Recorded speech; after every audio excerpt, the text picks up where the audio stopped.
ਅਗਲੀਆਂ ਜਿਹੜੀਆਂ ਹਰਜੋਤ ਸਿੰਘ ਜੀ ਖਬਰਾਂ ਦੇ ਵੱਲ ਵੱਧਦੇ ਜਾਈਏ ਤਾਂ ਇਸ ਟਾਈਮ ਇਹ ਪਤਾ ਲੱਗ ਰਿਹਾ ਵੀ ਰਾਸ਼ਟਰਪਤੀ ਟਰੰਪ ਦਾਅਵਾ ਕਰ ਰਹੇ ਆ ਵੀ ਜਿਹੜਾ ਚੀਨ ਆ ਉਸਨੇ ਆਪਣੀ ਜੋ ਇਕਰਾਰ ਕੀਤਾ ਸੀ ਟ੍ਰੇਡ ਸਮਝੌਤਾ ਜਿਹੜਾ ਉਹ ਕੀਤਾ ਸੀ ਉਹਨਾਂ ਦੇ ਨਾਲ, ਉਸ ਤੋਂ ਉਹ ਬੈਕ ਡਾਊਨ ਕਰ ਰਹੇ ਆ, ਉਸ ਦੀ ਵਾਇਲੇਸ਼ਨ ਕਰ ਰਹੇ ਆ।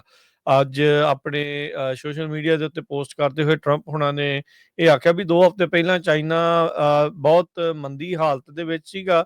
ਹਾਈ ਟੈਰਿਫ ਜਿਹੜੇ ਮੈਂ ਸੈੱਟ ਜਿਹੜੇ ਉਹ ਕੀਤੇ ਸੀ, ਕਹਿੰਦੇ ਵੀ ਚਾਈਨਾ ਦੇ ਲਈ ਟ੍ਰੇਡ ਕਰਨਾ ਨਾਮੁਮਕਿਨ ਸੀਗਾ।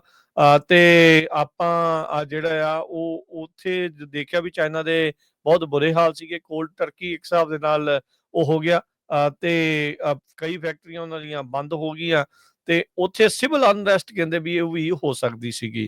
ਕਹਿੰਦੇ ਵੀ ਉਹਨਾਂ ਨੇ ਜਲਦੀ ਡੀਲ ਜਿਹੜੀ ਉਹ ਸਾਡੇ ਨਾਲ ਬਣਾਈ, ਬੈਡ ਸਿਚੁਏਸ਼ਨ ਚੋਂ ਬਾਹਰ ਨਿਕਲਣ ਦੇ ਲਈ ਮੈਂ ਐਜ਼ ਏ ਨਾਈਸ ਗਾਏ ਬਣ ਕੇ ਉਹਨਾਂ ਦੇ ਨਾਲ ਡੀਲ ਕੀਤੀ, ਟੈਰਿਫ ਜਿਹੜੇ ਉਹ ਘਟਾ ਵੀ ਦਿੱਤੇ, ਡੀਲ ਜਿਹੜੀ ਉਹ ਬਣੀ, ਤੇ ਕਹਿੰਦੇ ਵੀ ਚਾਈਨਾ ਦੇ ਵਿੱਚ ਬੜੀ ਤੇਜ਼ੀ ਦੇ ਨਾਲ ਸਭ ਕੁਝ ਸਟੇਬਲਾਈਜ਼ ਹੋ ਗਿਆ।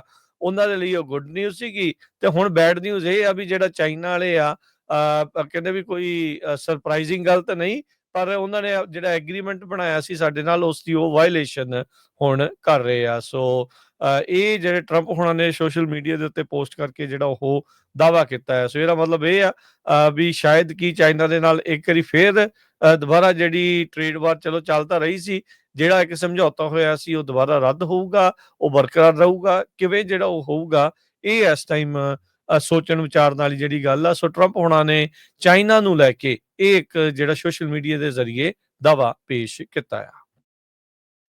ਜਿਹੜੇ ਅਮਰੀਕਨਸ ਆ ਜੋ ਜੌਬਲੈਸ ਬੈਨੀਫਿਟਸ ਦੇ ਲਈ, ਅਨਪਲਾਇਮੈਂਟ ਦੇ ਲਈ ਅਪਲਾਈ ਕਰ ਰਹੇ ਆ, ਉਹਨਾਂ ਦੀ ਗਿਣਤੀ ਦੇ ਵਿੱਚ ਪਿਛਲੇ ਹਫ਼ਤੇ ਕਾਫੀ ਵਾਧਾ ਹੋਇਆ ਹੈਗਾ ਆ। ਇਹ ਜਿਹੜੀ ਰਿਪੋਰਟ ਆ ਲੇਬਰ ਡਿਪਾਰਟਮੈਂਟ ਨੇ ਸ਼ੋ ਕੀਤੀ ਹੈਗੀ ਆ। ਕਹਿੰਦੇ ਵੀ 3.5 ਸਾਲਾਂ ਦੇ ਦੌਰਾਨ ਸਭ ਤੋਂ ਜ਼ਿਆਦਾ ਜਿਹੜੇ ਲੋਕ ਆ ਅਨਪਲਾਇਮੈਂਟ ਚੈੱਕ ਹੁਣ ਕਲੈਕਟ ਕਰ ਰਹੇ ਹੈਗੇ ਆ, ਜੇ ਪਿਛਲੇ 3.5 ਸਾਲਾਂ ਦਾ ਰੈਕਡ ਦੇਖਿਆ ਜਾਵੇ।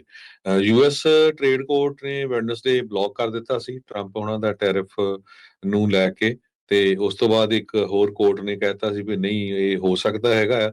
ਸੋ ਕਾਫੀ ਜ਼ਿਆਦਾ ਜਿਹੜਾ ਆ ਅਨਰੈਸਟ ਚੱਲ ਰਿਹਾ ਹੈਗਾ।